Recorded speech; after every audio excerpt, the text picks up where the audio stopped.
So thank you everyone for coming today. Your presence here represents how much my father meant to you all and how many different people his life touched. Thank you to Lori for opening up your beautiful home and to Peter for the tent and building this last-minute lectern. You both have been terrific. We have the great privilege of hearing Paul and Willa sing today. Thank you both for that. And we want to thank Jules and Helen Rabin for baking their bread. That is quite an undertaking to light up a wood-fired oven, and I must say it made this event complete. So this is a life celebration. We are here to enjoy the memory of Charles Henry Cole, my dad, Anton's dad, and VU's life partner. We are all here with sadness and joy. I am hoping we can laugh or cry or both while we remember what a cool guy Chet was. I hope we can celebrate as much as we mourn. Thank you. Thanks everyone for being here. I want to echo everything my brother said. I also want to thank Mr. Fred Wilbur for setting up this wonderful sound system for us here and helping us out with that. I want to thank everyone for being here. This is amazing. Throughout his life, Chet was known as Charles, Charlie, Chuck, but to Gabe and I, he was Dad. There's so many things that can be said, so many stories that can be told, but the main point is our dad touched so many lives, as of course evident here, and he meant so much to all of us.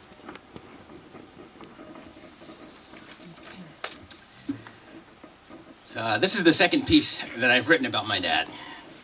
The first one, which was much better, by the way, got lost and I didn't save it on my computer. What I learned while writing the second piece is that I could probably write 5 or 6 or 10 more and they would all be totally different. There is just so much to say. Dad had so many accomplishments, an endless body of work, an endless depth of personality and kind character. I feel like in addition to what is written and said here today, there will still be so much more to talk about. Maybe the fact is it will take a lifetime to fully appreciate and understand the life of our father. To sum up our dad's life would certainly take a lifetime. So instead of trying to condense it all into 10 minutes, I just want to touch on a few aspects of our dad's life that profoundly influenced my life and my outlook in my everyday life. There are absolutely no words to express the admiration that I feel.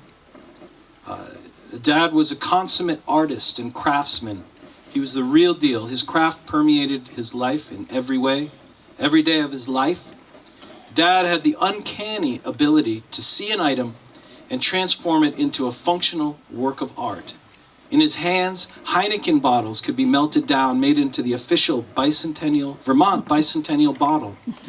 An antique wagon wheel would become a table. A metal tractor seat, an axle spring, and a disc harrow would become not only a work of art, but a functional piece of furniture. Anything he thought of, he could make.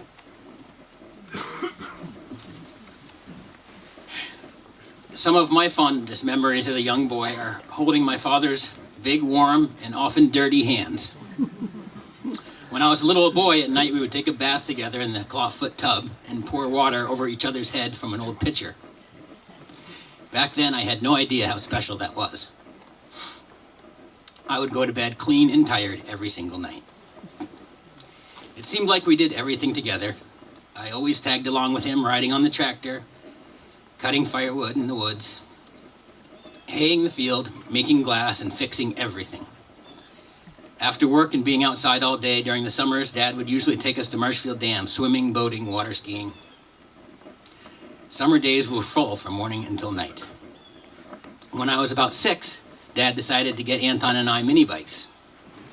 He surprised us both one day with a Honda CT90 for Anton and a Honda Z50 for me. This started my lifelong passion of motorcycling. Dad was such a unique father in the way he raised us. I would say unconventional, with care and understanding, but mostly unconditional love. Anton and I thought he was famous for actually inventing French toast waffles. He would cook them on a wood stove in an old cast waffle iron. It's all true. As I mentioned, our dad was a true artist. He could create a masterpiece from everyday objects, metal, wood, glass, and more. He made and repaired countless toys for us as children and has done so for our children. When I was a young child, the dad told me he was going to make me a wagon wheel bed. I pictured sleeping on a wagon wheel with spokes and hubs. To me, this sounded uncomfortable, but I went along with it because I thought it sounded exciting.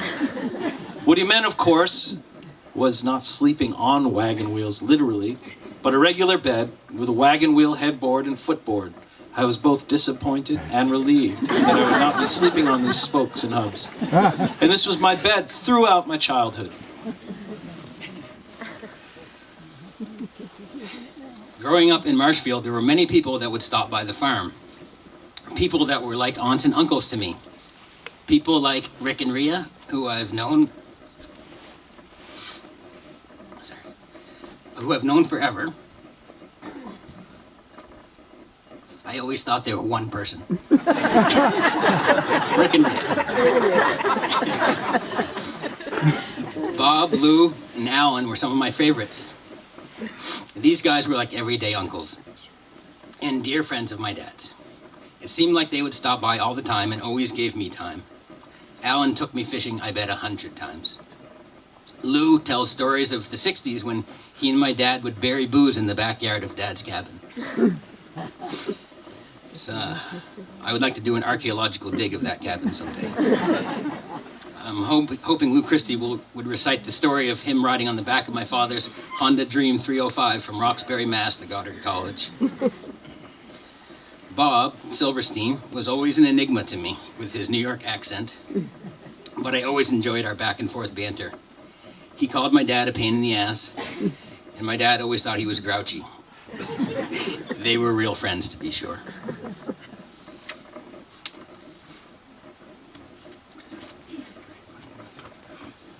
So as young boys, growing up in Marshfield, our days were filled with wonder, roaming the land my father made so beautiful. From days running and riding motorcycles in the field, to climbing around in the hay barn, to traveling the world while he studied glass blowing. I feel that my brother and I had the best upbringing two boys could have ever had.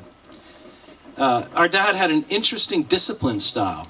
Once when I was very young, a friend and I thought it would be fun to put a kitten on a little toy boat in the duck pond. We weren't being cruel, we just didn't know any better. Well, my dad came out and saw this, and instead of raising his voice or chastising us, he simply picked my friend and I up by the scruffs of our necks and threw us in the duck pond. We had a little board game, it was called Pit, and it came with this very bell. This is the exact bell. And the board game is basically when you get a is that still working? Yeah. When you get a matching hand, you ring the bell to say that you won. Well, Gabe and I we couldn't stop ringing the bell for some reason, and our dad was getting really kind of upset about this. He kept saying, "Stop ringing the bell! Stop ringing the bell!" So finally, he picked up the bell and he threw it across the room. He went over and calmly picked it up, put it back on the table, looked at us. Did we ring the bell? Never rang the bell. No.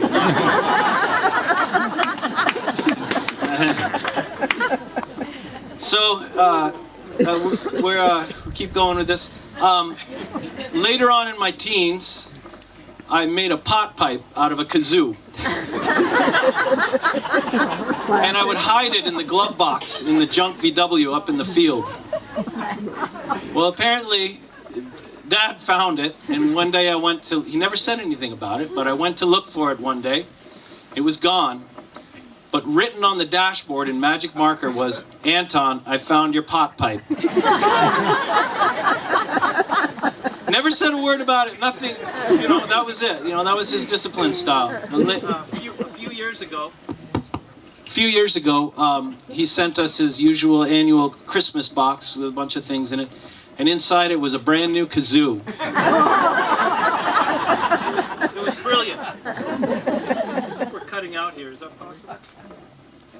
Check. We got a bad wire or something. Yeah. There it is. Okay. Let me see. Where were we? So,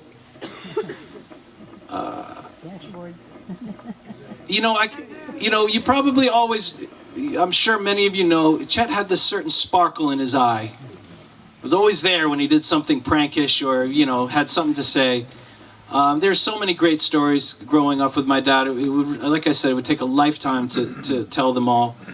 But, he left an impression on me that I'll carry for the rest of my life. Everything from the way I go about my day-to-day, to the way I see the world, to the way I raise my own children. It's all in honor of our dad. All right, we're not quite done yet. No, just a little while longer. Yeah. I've got a lot to say. Dad's first car was a 1946 Mercury. He told stories of burning the tires right off it and eventually blowing a piston out the side of the motor. Fortunately, he was a natural mechanic. Some people just have that knack, and he sure did. There was nobody that knew more about VWs. There were dozens of times during my childhood that we stopped on the side of the road to help a broken down car. More often than not, he would get it running. People were just amazed. I can remember one time after getting a broken down VW Bug going, he came back to the car to report he had no idea what he did. It was just a natural gift that he had. Countless people relied on Dad for his knowledge, particularly of cars and tractors. It was not unusual for the phone to ring, and it would be some random person seeking advice. Our father was the original click and clack. Still got a little bit. Oh, I got more to go. Almost Sorry. done. Okay. Don't worry. Keep it up. Keep going.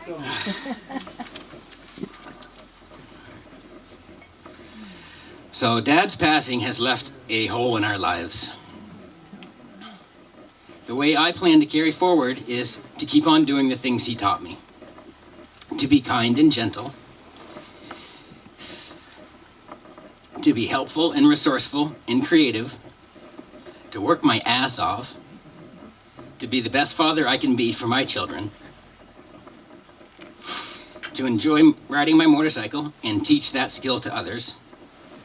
To stop on the side of the road to help fix a broken down car and pick up every hitchhiker I see. Dad never looked down on anybody. He treated everyone with value and respect. He understood Vermonters and admired hard work. He thought outside the box of what success really is. He appreciated quality and hand-built. Overbuilt was best. He was incredibly resourceful and ingenious when it came to making things like spring chairs and wagon wheel tables. In his metal shop, I have found loads of ancient heavy-duty chains and old antique hinges, the type of things he collected, rugged and hand-forged. I can't tell you how proud I am and how grateful and blessed I feel to have the dad that we had. As my brother said, our dad was the kind of person who would see someone broken down on the side of the road and would stop to help them out. He didn't see black, white, rich, poor, city, country. He only saw someone who needed help. In this day and age, this is an example I hope we can all follow. As we honor the man that Chet is and was, I urge us all to visualize something that Chet might have meant in your lives. And I hope that you all can carry that iconic Chet sparkle in your eyes.